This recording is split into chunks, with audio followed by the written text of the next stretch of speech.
Hubungan antara populasi, komunitas, jaring-jaring makanan, serta piramida makanan. Populasi adalah sekumpulan individu dengan ciri-ciri yang sama dan hidup di tempat yang sama. Komunitas adalah kumpulan populasi wilayah yang saling berinteraksi dan mempengaruhi satu yang lain. Jaring-jaring makanan adalah kumpulan seluruh rantai makanan yang tumpang tindih dan saling berhubungan dalam satu ekosistem.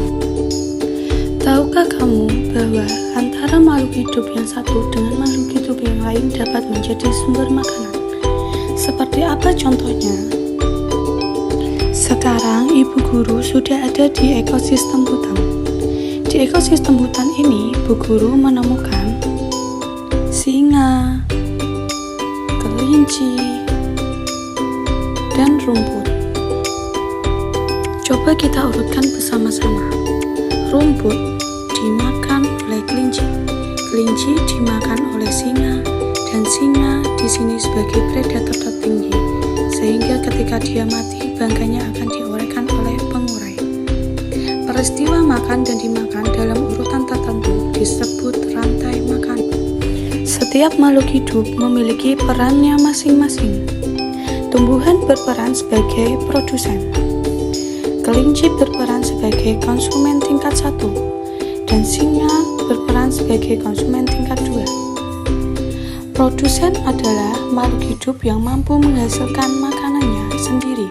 Contohnya seperti tumbuhan hijau. Konsumen 1, hewan herbivora atau hewan pemakan tumbuhan. Contohnya kelinci, kambing, sapi, dan monyet.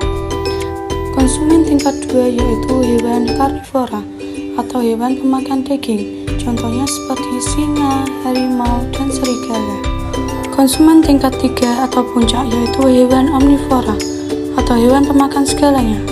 Pengurai yaitu makhluk hidup yang dapat menguraikan kembali zat tubuh hewan dan tumbuhan yang telah mati. Contohnya seperti bakteri dan jamur. Sekarang coba perhatikan jaring-jaring makanan berikut. Dari jaring-jaring makanan ekosistem sawah ini, kita bisa membuat rantai makanan. Rantai makanan yang pertama,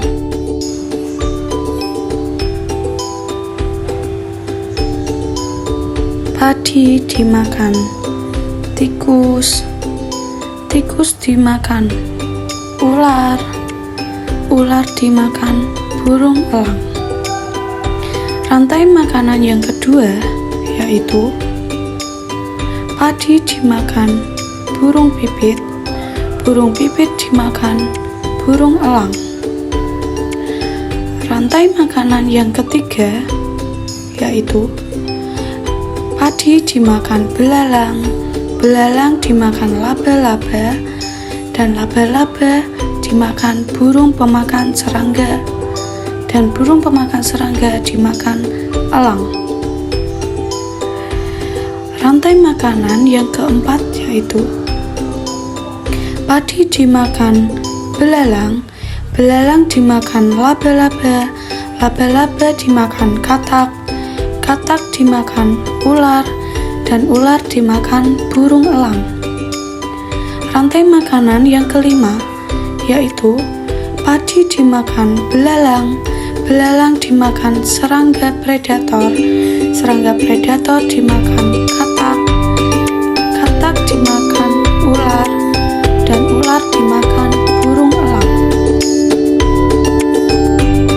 Wah, ternyata kita menemukan 5 rantai makanan pada jaring-jaring makanan di ekosistem sawah. Bisa kita simpulkan bahwa jumlah produsen lebih banyak daripada konsumen tingkat 1 dan konsumen tingkat 2, dan seterusnya. Perbandingan antara jumlah produsen dan konsumen inilah yang dapat membentuk piramida makanan.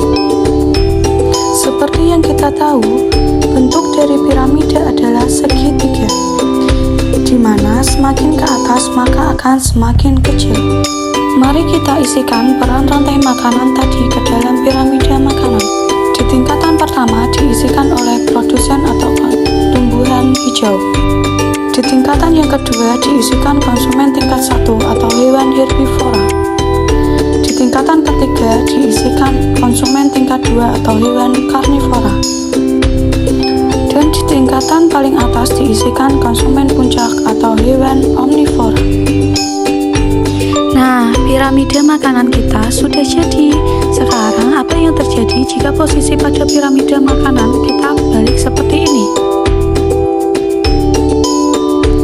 Kira-kira apa yang terjadi ya? Ketika kita melihat piramida makanan semakin ke atas, maka jumlah makhluk hidupnya semakin sedikit. Kalau kita sebalik posisinya seperti ini, maka